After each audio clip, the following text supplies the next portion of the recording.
बातमीपत्रात आता पाहूयात गल्लीपासून ते दिल्लीपर्यंतच्या ताज्या घडामोडींचा धावता आढावा। माजी मुख्यमंत्री अशोक चव्हाण यांनी नुकताच भाजपमध्ये प्रवेश केला, त्यामुळे नांदेड लोकसभेची जागा अलगदच भाजपच्या खिशात जाणार असा दावा केला जात होता। पण या मतदारसंघात केंद्रीय गृहमंत्री अमित शहा यांनी सभांचा धडाका लावलाय। त्यातच उद्या 20 एप्रिल रोजी पंतप्रधान नरेंद्र मोदी यांचीही येथे प्रचार सभा होणार आहे। त्यामुळे नांदेड लोकसभा मतदारसंघात भाजपची दमछाक होत आहे का, असा सवाल राजकीय वर्तुळात चर्चेला जात आहे। 2019च्या लोकसभा निवडणुकीत अशोक चव्हाण यांचा भाजपचे उमेदवार प्रतापराव पाटील चिखलीकर यांनी पराभव केला होता। त्या निवडणुकीमध्ये वंचित बहुजन आघाडीने 1.5 लाखाहून अधिक मतं मिळवली होती। पण आता अशोक चव्हाण यांनी भाजपमध्ये प्रवेश केलाय। बदललेल्या राजकीय समीकरणांमुळे नांदेड लोकसभेची जागा सलग दुसऱ्यांदा भाजपच्या खिशात जाईल असा दावा केला जातोय। पण या मतदारसंघात नरेंद्र मोदी आणि केंद्रीय गृहमंत्री अमित शहा यांच्या सभा होणार आहेत। या दोघांच्या एकाच मतदारसंघात सभा केव्हाच होत नाहीत। हा योग नांदेडमध्ये येत असल्यामुळे हा मतदारसंघ विजयाच्या दृष्टिकोनातून भाजपसाठी अवजड जात असल्याची चर्चा सुरू झाली आहे। अशोक चव्हाण यांच्या भाजप प्रवेशानंतर नांदेडची जागा भाजपसाठी सुरक्षित मानली जात होती, पण जमिनीवरील वास्तव वेगळं आहे। मोदी आणि शहा यांच्या एकाच मतदारसंघात सभा घेणे अत्यंत दुर्मिळ मानले जातं। पण नांदेडमध्ये भाजपच्या या 2 बड्या नेत्यांच्या सभा होत असल्यामुळे राजकीय वर्तुळात हा मतदारसंघ भाजपसाठी अवजड जात आहे का, असा प्रश्न उपस्थित केला जातोय। लोकसभेच्या पहिल्या टप्प्यात आज नागपूरसह रामटेक, भंडारा, गोंदिया, गडचिरोली, चिमूर आणि चंद्रपूरमध्ये मतदान होत आहे। नागपूरमध्ये केंद्रीय मंत्रिपद भूषवणारे नितीन गडकरी रिंगणात आहेत, त्यांना काँग्रेसच्या विकास ठाकरे यांचे आव्हान आहे। तर चंद्रपूरमध्ये मंत्रिपद भूषवणारे सुधीर मुनगंटीवार यांच्या विरोधात काँग्रेसच्या प्रतिभा धानोरकर रिंगणात आहेत। शिवाय नागपूर भाजपची मातृसंस्था असलेल्या राष्ट्रीय स्वयंसेवक संघाचा गड, त्यामुळे या निवडणुकीकडे देशाचं लक्ष लागलंय। विदर्भातील आज मतदान होत असलेल्या 5 जागांसाठी एकूण 85 उमेदवार रिंगणात आहेत। यात सर्वाधिक चर्चेत असणाऱ्या नागपूर लोकसभा मतदारसंघातून एकूण 26 उमेदवार निवडणुकीच्या फळात आहेत। चंद्रपूरमध्ये 15 उमेदवार रिंगणात असून गडचिरोली, चिमूर मतदारसंघात 10 उमेदवार रिंगणात आहेत। विशेष म्हणजे हे सर्व पुरुष उमेदवार आहेत। तसेच भाजपने 2024च्या लोकसभा निवडणुकीसाठी पहिली यादी जाहीर केली, मात्र त्यात महाराष्ट्रातून कोणाचंही नाव नव्हतं। स्वतःच्या खात्याची दमदार कामगिरी करून देशभर आपल्या कामाची छाप पाडणारे नितीन गडकरी यांचं नाव 100% असणार अशी अनेकांना खात्री होती, मात्र तेही नव्हतं। त्यामुळे ही यादी आल्या अनेकांनी टीका केली। विशेष म्हणजे उद्धव ठाकरे यांनी तर थोडे पुढे जात नितीन गडकरी यांना चक्क महाविकास आघाडीत येण्याची ऑफर दिली। अपेक्षेप्रमाणे ती गडकरींनी फेटाळली। ठाकरेंचे वक्तव्य अपरिपक्व आणि हास्यास्पद असल्याचं म्हणत हा विषयही संपवून दिला।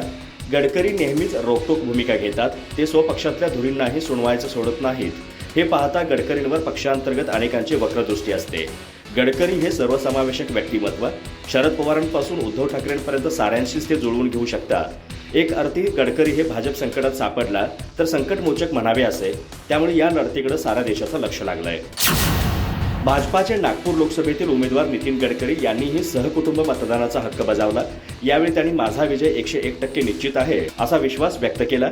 मतदानाचा हक्क बजावल्यानंतर गडकरींनी प्रसारमाध्यमांशी संवाद साधला। यंदा नागपूरच्या लढतीकडे राज्याचं विशेष लक्ष आहे। आपल्या विजयाची खात्री व्यक्त करताना गडकरी म्हणाले, यंदा 100% नाही तर 101% मीच विजयी होणार आहे।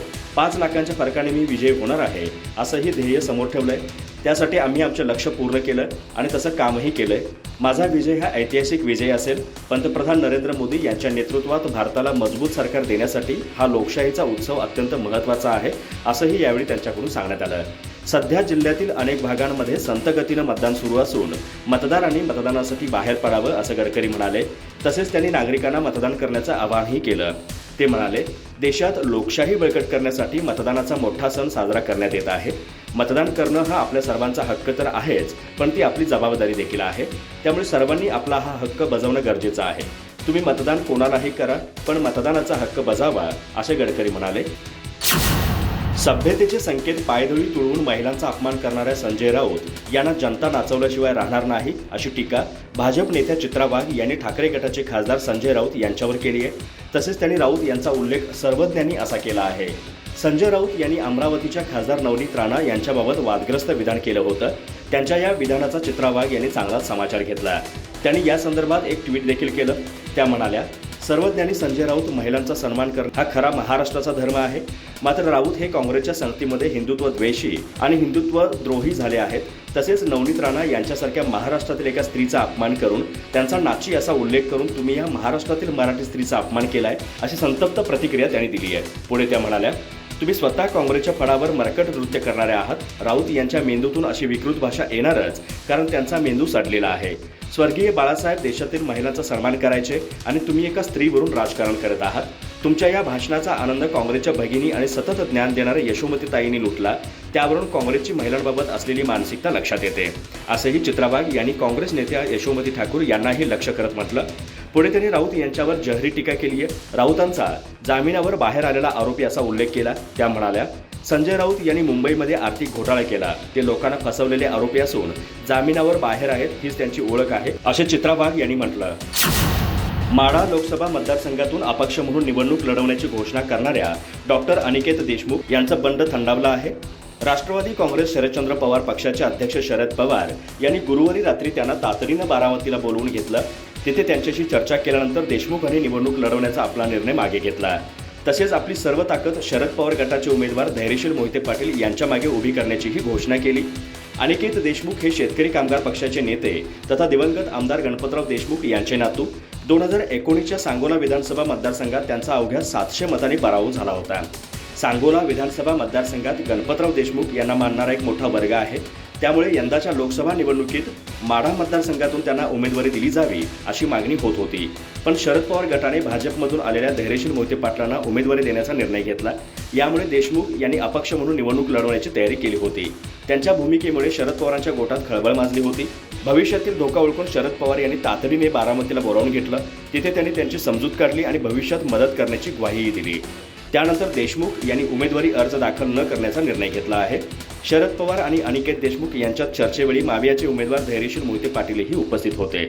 त्यानंतर आज सकाळी एका मराठी वृत्तवाहिनीशी बोलताना देशमुख यांनी निवडणुकीच्या रिंगणातून माघार घेण्याची घोषणा केली। ज्याची किंमत होऊ शकत नाही असं अमूल्य मत आणि त्याचा अधिकार आपल्याला मिळालेला आहे। सर्वांना एकच मत देण्याचा अधिकार आहे। श्रीमंत असले तरी देखील त्याला 2 मताचा अधिकार देण्यात आलेला नाही। सर्वांना समान मतदानाचा अधिकार असल्याचं काँग्रेस नेते तथा विरोधी पक्षनेते विजय वडेट्टीवार यांनी म्हटलंय। त्यांनी मतदानाचा हक्क बजावला। आपण आपलं मतदान करत असताना या देशाची लोकशाही टिकावी, या देशाचं सर्वोच्च संविधानाचं रक्षण व्हावं। संविधानानं आपल्याला दिलेले अधिकार आहेत, बोलण्याचा, लिहिण्याचा, या सर्व अधिकारांचा संरक्षण करण्यासाठी आपलं मत महत्त्वाचं असल्याचं त्यांनी म्हटलंय। हे मत एका व्यक्तीला दिलेलं मत नाही, तर आपलं संरक्षण करण्यासाठी, स्वातंत्र्य अबाधित राखण्यासाठी दिलेलं मत आहे। त्यामुळे या देशाच्या संरक्षणासाठी, देशाच्या हितासाठी, लोकशाही वाचवण्यासाठी, या देशाचं संविधान वाचवण्यासाठी, या देशाचे मूलभूत अधिकार, जनतेला मिळालेले अधिकार ते जोपासण्यासाठी मतदान आवश्यक आहे। त्यामुळे सर्वांनी आपलं कर्तव्य म्हणून मतदान करावं असं आवाहन देखील त्यांनी केलं। उद्याचा भारत कसा असेल हे घडवणारं हे मतदान असल्याचं वडेट्टीवार यांनी सांगितलंय। त्यामुळे या मताला अनन्य असं महत्त्व आहे। त्यामुळे प्रत्येकानं मतदान करायलाच हवं। प्रत्येकानं विचारपूर्वक, शांतपणे आणि बुद्धी शाबूत ठेवून सर्वांनी मतदान करावं असं आवाहन देखील त्यांनी केलंय। तुमचं एक मत हे देश घडवणारं मतदान असेल असं म्हणत विजय वडेट्टीवार यांनी सर्वांना मतदान करण्याचं आवाहन केलंय। बारामती लोकसभा मतदारसंघात प्रचारादरम्यान अजित पवारांनी मतदारांना कचाकचा मतदान करण्याचं आवाहन केलं होतं। त्यांच्या या वाक्यामुळे चांगलीच चर्चा रंगली आहे। आज शरद पवार यांनीही अजित पवारांना प्रत्युत्तर दिलं। काही लोकांनी कसं मतदान करायचं हे तुम्हाला सांगितलं, पण मी तसं सांगणार नाही। देणं घेणं करून मत मागण्याची आमची भूमिका नसल्याचं शरद पवार यांनी म्हटलंय। त्यांनी मतदारांना सुप्रिया सुळे यांना मतदान करण्याचं आवाहन केलं। बारामती लोकसभा मतदारसंघात सुप्रिया सुळे यांच्या प्रचाराचा नारळ शरद पवार यांच्या हस्ते फोडण्यात आला। यावेळी कन्हेरी या गावात सभेचं आयोजन करण्यात आलं होतं।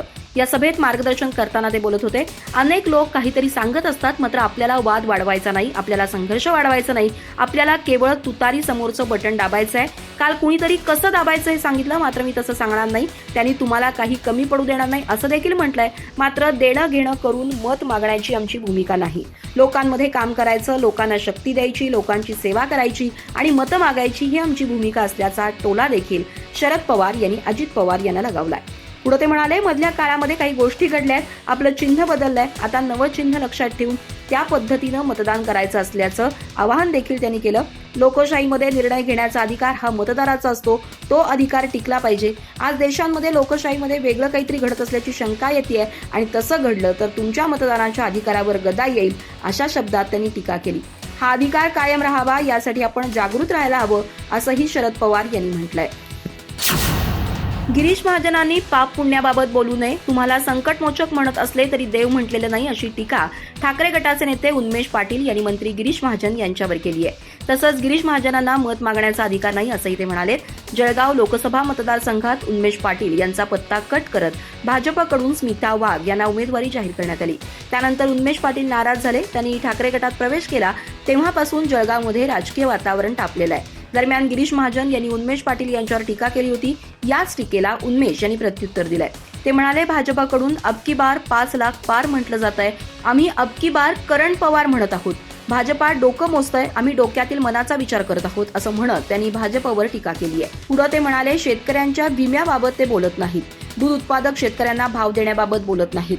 शेतकऱ्यांबाबत जर त्यांची इतकी गेंड्याची कातडी असेल तर त्यांना जनाची नाही तर मनाची तरी लाज वाटायला पाहिजे, अशी टीका त्यांनी गिरीश महाजनांवर केली आहे.